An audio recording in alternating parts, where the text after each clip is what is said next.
Salut à tous, ici William Pérus, et aujourd'hui on va diversifier un peu le contenu de la chaîne. C'est-à-dire que j'ai plus envie de parler uniquement de mes œuvres. J'ai envie également de parler des romans de mes confrères écrivains. Cependant, je ne compte pas parler de romans uniquement parce que je les ai lus ou appréciés ou parce qu'il y aurait des choses à dire dessus, qu'elles soient positives ou négatives. Non, ici, je vais parler exclusivement de romans que j'ai adorés. De romans que je considère comme étant à lire, à découvrir. D'où le titre de cette nouvelle série, Ces livres-là. Ces livres-là qu'il faut lire. Et aujourd'hui, pour signer le début de cette toute première série de retours de lecture sur ma chaîne, ce premier épisode portera sur un roman d'horreur signé de la plume de l'un des incontournables du genre horrifique, Démence, écrit par Graham Masterton.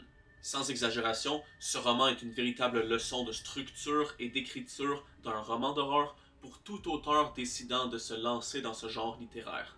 Mais avant de développer davantage, voyons de quoi parle notre roman du jour. Jack Reed est un quarantenaire marié et père d'un petit garçon nommé Randy, dont la vie, plus le temps file, ne cesse de lui laisser en bouche le goût amer du vide. Un soir pluvieux, alors qu'il est sur la route, il aperçoit la silhouette encapuchonnée d'un enfant qui le fait avoir un accident. Il part alors à la recherche de cet enfant et tombe sur une vaste demeure, un véritable manoir en apparence. Il parvient à entrer dans la maison pour la découvrir dans un état facilement récupérable. Une idée lui vient alors, une obsession naît. Nonobstant les quelques bruits suspects qu'il entend dans les murs de cette propriété, Jack a une envie poignante de la racheter pour la restaurer et en faire un complexe de loisirs. Toutefois, le soir où son fils disparaîtra entre les murs même de cette propriété fracassera tous ses plans. Non, j'ai pas spoilé. Le coup du fils qui disparaît était tellement prévisible. C'est affreux. C'est le défaut majeur du roman. Le seul défaut majeur, honnêtement, pour ne pas dire que c'était le seul défaut tout court. Hormis la fin, mais on y reviendra. On reviendra en temps voulu sur ces deux éléments. En attendant, retenez juste que l'histoire de Démence est vraiment captivante. On veut pas lâcher le roman, on veut sans cesse le continuer. Pour ma part, je l'ai dévoré. Je l'ai fini en même pas 2 semaines. Alors qu'il fait un peu plus de 400 pages. En ce qui me concerne, c'est un record. D'autant plus que la plupart de mon temps libre est alloué à l'écriture. Donc, vous l'aurez compris, c'est un excellent roman. Tout ce mystère autour des chaînes, le manoir, est véritablement enivrant. Et on attend avec impatience et appréhension le moment où Jack va découvrir que le manoir, c'était pas une maison de santé, mais bien un asile psychiatrique dans lequel on avait rassemblé plus d'une centaine de criminels gravement dangereux et complètement cinglés. Encore une fois, je ne vous divulgage absolument rien. Cette fois-ci, c'est la 4e de couverture elle-même qui le fait. À mon avis, cette C4 aurait aisément pu être retravaillée afin de garder secret le fait que c'était un asile de fous furieux. C'est un mal pour un bien, j'imagine, vu qu'au prix d'une petite révélation, ça attire quelques lecteurs de plus. Dont moi. Oui, c'est vraiment ça qui m'a attiré. Bref. Ce qu'on apprend sur les chaînes et ces tarés de pensionnaires est vraiment intéressant. Et les personnages que l'on rencontre, évidemment, refusent d'en révéler de prime abord un peu trop à Jack. Il y en a qui sont plus bavards que d'autres, mais généralement, ça veut pas collaborer. Ça veut surtout ne rien avoir à foutre avec le souvenir des chaînes.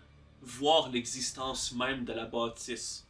Tout le monde, à y avoir été lié d'une manière X ou Y, semble vouloir l'oublier. Et ça se comprend, mais j'en dis pas plus. L'horreur est bien maîtrisée. Ici, on a quelques descriptions gore, mais essentiellement, c'est plus dans l'ambiance et le surnaturel que l'horreur joue ses cartes principales. Les personnages sont plutôt intéressants, surtout les quelques pensionnaires tarés au sujet desquels on apprend quelques trucs. Et le sort réservé à certains de nos personnages principaux nous fait haïr les choix que Jack peut faire. Les dialogues sont bien composés, ils ne sonnent pas faux. Là-dessus, rien à redire. Et certains tentent même, avec succès, d'ajouter une micro-dose d'humour bien placée. Comme le dialogue expliquant un changement de cafetière et l'acquisition de gobelets jetables. Je vous laisse découvrir pour contenter qui cet achat a été fait. Perso, j'ai trouvé ça drôle. Toutefois, il y a un élément foireux du roman sur lequel j'aimerais revenir. C'est la disparition de Randy. Dès la nuit où Jack se ramène au pensionnat avec Karen, une amie, et Randy, et qu'il laisse Randy en plan pour aller fourrer dans un corridor, tu le sais que Randy sera plus là à son retour. Tu le sais. Et comme de fait, dès qu'ils reviennent dans le corridor où ils l'ont laissé, ben coudonc, il est plus là. C'était prévisible, ridiculement prévisible. Ça fait tâche pour un roman de ce calibre. Dès la ligne où Jack a dit à son petit gars de s'asseoir contre le mur juste là, de l'attendre là, et de surtout pas bouger. Tu le sais qu'il sera plus là dès leur retour. C'était écrit dans le ciel. Ouais, c'est peut-être pour ça qu'ils ont rien vu venir, vu qu'ils étaient dans le manoir, fait qu'ils pouvaient pas voir qu'est-ce qui était écrit dans le ciel.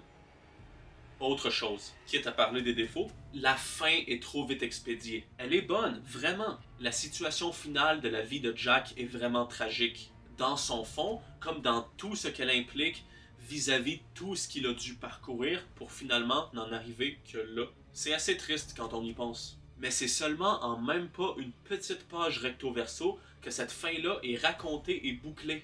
Le roman se serait sérieusement mérité un véritable épilogue d'au moins une dizaine de pages pour bien exposer la situation finale et ce que sont devenus nos personnages, ou en tout cas ceux qui restent.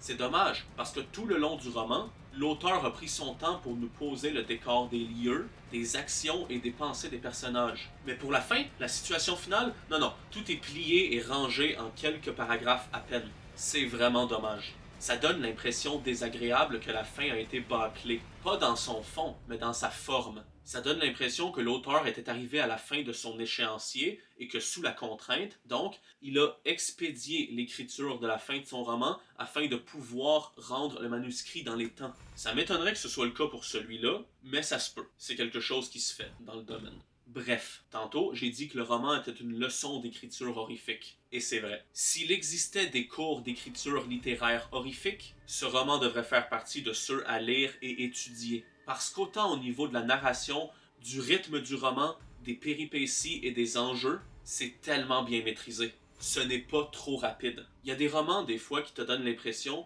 tout du long, de suivre un fil conducteur. Et tout le long de l'histoire, ce fil n'est jamais coupé, jamais interrompu, jamais ne serait-ce que persécuté, ou du moins pas trop. Tout le long, ce fil n'est jamais coupé. Le personnage parvient à son objectif, parfois en accélérant un peu, parfois en devant ralentir, mais jamais en déviant de sa voie. Ici, non, ça met notre personnage face à plusieurs contraintes. Ça casse ses plans, ça sabote ses moyens de s'en sortir, c'est excellent. Et aussi, l'auteur prend son temps. Il met devant son personnage une montagne titanesque et il lui dit de s'arranger avec ça, lui octroyant autant de pages que nécessaire pour qu'il trouve comment s'en sortir. Vraiment, ce roman prend son temps, sans être lent dans le mauvais sens du terme, parce que lent ne veut pas forcément dire mauvais, et sans être ennuyant, bien au contraire. Et sérieusement, c'est excellent. Voilà pourquoi je dis que c'est un exemple de littérature horrifique. C'est un modèle. Ce roman est un modèle. Qui veut se lancer dans la lecture ou l'écriture de romans d'horreur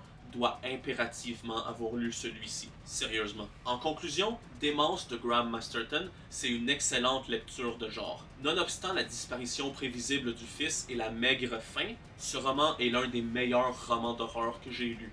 L'écriture est entraînante, l'histoire est captivante, les enjeux sont terrifiants, les personnages sont attachants ou effrayants, les dialogues sont bien écrits, la fin, outre sa brièveté, est très bonne, chargée de tragédie, et l'horreur est franchement bien foutue, autant pour le gore que pour le surnaturel. Habituellement, je ne suis pas un fan de tout ce qui touche à la magie noire, ou ce genre de choses, mais ici, je me suis doucement laissé emporter. Et si je ne m'abuse, c'est un sujet récurrent chez Masterton. Donc pour les fans de ce genre d'exploitation fantastique, foncez. Et pour les autres, je vous conseille de faire de même. Surtout si, comme moi, c'était quelque chose qui, dans la fiction, vous rebutait. En somme, et vous l'aurez compris, je vous recommande vivement cette œuvre. C'est une excellente lecture. Et cela dit, que serait une vidéo de William Pyrrhus si je ne glissais point quelques mots sur mes propres œuvres? Dernièrement, j'ai sorti mon 8e roman, Dame Hall, un retour à l'horreur. Je vous le recommande si vous avez envie d'une histoire mêlant souffrance et vengeance. Il est disponible sur Amazon, n'attendez plus, lien en description. Et récemment, j'ai enfin sorti ce gros projet duquel je ne cessais de vous parler depuis la création de cette chaîne. Une grosse bande-annonce pour mon roman L'Humoriste. Une bande-annonce de qualité cinématographique. N'hésitez pas à aller voir, ça en vaut le coup. L'équipe a fait un travail monstre, lien en description. Sur ce, je vous souhaite une belle journée, une belle soirée. N'hésitez pas à vous abonner pour toujours plus de contenu portant sur la littérature, mais pas que. Allez, salut!